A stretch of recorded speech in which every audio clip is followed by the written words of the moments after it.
में दुर्गाकुंड स्थित धर्म संघ शिक्षा मंडल में 27 जुलाई से 2 अगस्त तक शिव महापुराण कथा का आयोजन हो रहा है। दोपहर 3 से 5 बजे तक चल रही इस कथा का वाचन ब्रह्मा ऋषि पूज्य श्री किरीट भाई जी महाराज कर रहे हैं। आचार्य श्री ने भगवान शिव की महिमा, सनातन धर्म के मूल, वेद पुराणों की शिक्षा और भारतीय संस्कृति की महत्ता पर प्रकाश डाला। कथा में बड़ी संख्या में श्रद्धालु उपस्थित रहे। उन्होंने नंदीवन, गौशाला, भुज, कैलाश, वैदिक गुरुकुल, लवासा और वैकुंठ आश्रम, वृंदावन जैसे प्रकल्पों की जानकारी दी। युवाओं को श्रेष्ठ संस्कार देने पर विशेष बल दिया। 2 अगस्त को कथा का समापन समारोह होगा। आयोजन समिति ने अधिकाधिक शिव भक्तों से भाग लेने की अपील की है। तो आपके दर्शकों को हमारा खूब खूब आशीर्वाद। काशी में आने में हमारा सौभाग्य है। काशी विश्वनाथ की कृपा रही। यहाँ धर्म संघ संस्था जो है, मणि मंदिर जो है, वहाँ शिव जी के विषय के ऊपर कुछ न कुछ वचनामृत चलता रहता है और अभी शेष 3 दिन बाकी रह गए हैं और हम सब दर्शकों को ये भी प्रार्थना करें, आपके पास समय है तो आपका स्वागत है। समय है 3 से 6 बजे। सावन का महीना चल रहा है, काशी की क्या महत्वता है इस सावन में? देखो, हर एक देवताओं जो होते हैं उनके लिए एक श्रद्धा के रूप में समय, स्थान इत्यादि बताया जाता है। तो शिव जी के लिए पूरा महीना जो है, श्रावण मास विशेष शिव पुराण में बताया गया है। इनकी पूजन, अर्चन, दर्शन इत्यादि इत्यादि करने में तो शिव जी की चर्चा, काशी क्षेत्र, काशी विश्वनाथ, शिव जी का विषय, तो ये मुक्ति का मार्ग है। बाबा विश्वनाथ को ऐसा माना जाता है कि यहाँ दर्शन करने से 12 ज्योतिर्लिंग का फल मिलता है, तो इस पर क्या कहना चाहिए? देखो, सबकी मान्यता अपनी अपनी होती है। आप सिर्फ रोटी ही खाओगे तो आपको, इसका मतलब ये नहीं कि आपको प्रोटीन, मिनरल्स, कार्बोहाइड्रेट सब मिल गया इसी में, ठीक है। तो लोगों की श्रद्धा होती है। बाकी ज्योतिर्लिंग है, सबका दर्शन होता है। काशी एक धार्मिक नगरी है और बात की जाए तो इस समय जो विश्वनाथ कॉरिडोर बना है, विश्वनाथ धाम बना है, तो क्या लगता है, आप पहले एक बार जब काशी आए और अब आप काशी आए तो क्या फर्क दिखा? देखो, भक्तों को, श्रद्धालुओं को लिए इस प्रकार की व्यवस्था जो हुई है वो तो सराहनीय है, वो तो प्रशंसनीय है, वो तो होना भी चाहिए। हम सिर्फ काशी वासियों से प्रार्थना करें कि जो लोग यहाँ श्रद्धा से आ रहे हैं तो जरा उसके ऊपर थोड़ा दया रखना। गुरुजी, कोविड काल में आपने रामामृतम नाम का एक ग्रंथ लिखा था, तो उसमें क्या लिखा गया है? इसमें मैंने क्योंकि उस समय के ऊपर एक क्वारंटीन था, तो मैं करीब करीब 6 महीने तक एक जगह पर क्वारंटीन में रहा। तो 144 दिन तक मैंने रामायण के ऊपर बोला हूँ। तो करीब करीब उसका 3 भाग में सारी जितनी रामायणों है, शास्त्रों है, वेद है, उपनिषद है, सबका इसमें समावेश है। गुरुजी, कांकरेज गायों के संवर्धन के लिए आप एक गौशाला का भी निर्माण करा रहे हैं, कहाँ करा रहे हैं, क्या नाम दे रहे हैं? इस गौशाला? मेरा सुपुत्र है, उसका नाम है शुकाचार्य। संजोग से यहाँ काशी में ही उन्होंने डॉक्टर रमाकांत पांडे के नीचे 3.5 साल अध्ययन किया और उसकी भावना जगी कि हमको इस प्रकार की सेवा करनी है। तो भुज में करीब 21 एकड़ में उसने नंदीवन कर एक गौशाला है जिसमें प्रजाति हैं कांकरेज, शुद्ध जाति हैं, और ये प्रयोगशाला है, तो वो वहाँ सेवा कर रहा है। बच्चों के पाठन के लिए आप गुरुकुल भी बनवा रहे हैं? खोल रहे हैं, किस नाम से और कहाँ पे है? प्रभु की कृपा से लावासा है, महाराष्ट्र में करीब करीब 100 एकड़ ज़मीन अपने ली है। इसमें 50 एकड़ में गुरुकुल, जो पुरानी हमारी पद्धति जिस प्रकार की होती थी, उसको वापस लाकर वहाँ व्यक्ति का निर्माण करने की भावना है।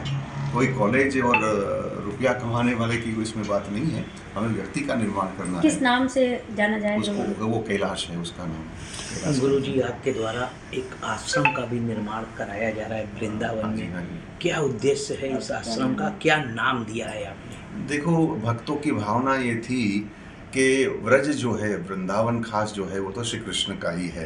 तो श्री कृष्ण का भगवान असली स्वरूप तो नारायण है और नारायण का निवास है वैकुंठ में। तो वहाँ ये भावना है कि एक तो भव्य मंदिर बनाया जाए जिसमें प्रभु की स्थापन हो, पूजा अर्चन इत्यादि, और बाहर से लोगन आवे तो उनके लिए रहने का स्थान, और शिष्य लोग जो है उसको साधना करने का मौका मिलेगा वैकुंठ में।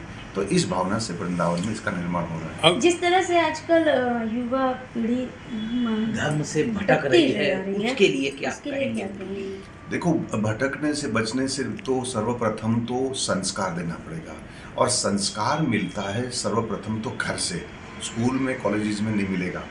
दूसरी बात यह है कि ये भटकने का एक कारण, देखो बुरा लगेगा तो बुरा लगेगा, लेकिन ये सोशल मीडिया के ऊपर जो अधिक समय बच्चे लोग लगा रहे हैं तो पढ़ाई में भी विघ्न आ रहा है, उसका चरित्र का जितना होना चाहिए उसका निर्माण नहीं हो रहा है, और जो सही संस्कार मिलना चाहिए उस सोशल मीडिया एक मनोरंजन है, वो जीवन नहीं है, और कहीं बच्चे घंटों घंटों तक इसमें लगा रहे हैं, तो इससे तो उनका कल्याण नहीं होगा। गुरु जी, बात की जाए तो अब सनातन धर्म की, सनातन धर्म इस समय इस मोड़ पर दिख रहा है कि एक तरफ सरकार सनातन को बढ़ावा दे रही है, वही विपक्ष सनातन को उल जरूर बातों को से यहाँ मतलब यहाँ की जनता को गुमराह कर आगाह पहुँचा रहे, तो इस पे क्या कहेंगे? देखो, मैं तो प्रजा से प्रार्थना कर सकता हूँ कि जिस तरह से अन्य विधर्मी लोग जो हैं वो अपने धर्म के ऊपर, अपने विचार के ऊपर अडिग रहते हैं, चाहे सरकार कोई भी हो, चाहे मंत्री कोई भी आ जाए, उनकी उपासना प्रणाली में इनको कोई असर नहीं होता। तो भाई तुम सनातनी अवलंबी लोग जो है, वैदिक धर्म मानने वाले हो, तो इस छोटी छोटी बातों में तुम क्यों आ रहे हो?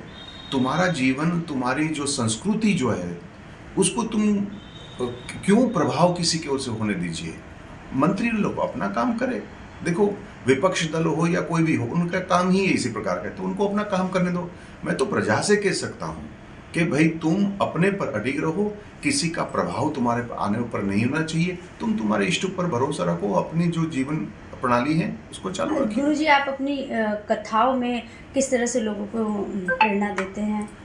देखो, कथा चीज जो है ना, वो तो संस्कृत शब्द है, कम स्थापयति इति कथा, तो जिस जरिए से परमात्मा में मन लग जाए इसलिए कथा है। लेकिन मैं थोड़ा हटकर सुनूं इसी में कि लोगों को ऐसी बात मिलती है व्यास गति से जो अपने जीवन से जुड़ी हुई है, जमीन से जुड़ी हुई है। प्रतिपल हमें क्या करना चाहिए, समय, स्थान, पात्र, समस्या को देखकर मेरे भी वक्तव्य जो है वो बदलता रहता है। माने जो 40 साल पहले मैं बोलता था वो आज बदलाव आ गया, क्योंकि समय बदल गया। हम आज की तारीख में AI के ज़माने में, यानी आर्टिफिशियल इंटेलिजेंस में आ गए हैं, तो मेरी बात भी उसी प्रकार की होनी। गुरु जी, बात की जाए जिस तरह से आपने कथा की बात की है, लेकिन विपक्ष कहता है कि इस समय कथावाचक सिर्फ बिजनेस कर रहे हैं, कथा नहीं कर रहे हैं। देखो, इसमें दो बातें प्रभु, मैं दूसरे महात्मा का नहीं बोल सकता, लेकिन आध्यात्म मार्ग जो है ना वो व्यसन है, व्यवसाय नहीं है। और व्यवसाय तुम्हें करनी है तो बहुत मार्ग है, कहीं भी चले जाओ। ये तो अंदर की आत्मा की यात्रा है, इसमें कोई लेन देन का नहीं। कुछ महंतों का विपक्ष ने नाम भी लिया कि वो करोड़ों रुपया लेते हैं तब वो कथा करते हैं, उनके पास आम आदमी नहीं जा सकता। इस पे क्या कहेंगे? देखो, वो महात्मा जाने, मेरे लिए तो दरवाज़ा सबके लिए खुला है, पिछले 40 साल से खुला है, खुला ही रहे। काशी में आए हैं, काशी की जनता के लिए क्या संदेश है गुरु जी? देखो, आप तो बड़भागी हो। काशी के लिए कहा गया कि मुक्ति जन्म मही जानी, ज्ञानी खानी अगहानी कर, जहाँ बस शंभु भवानी सो काशी सही कसना।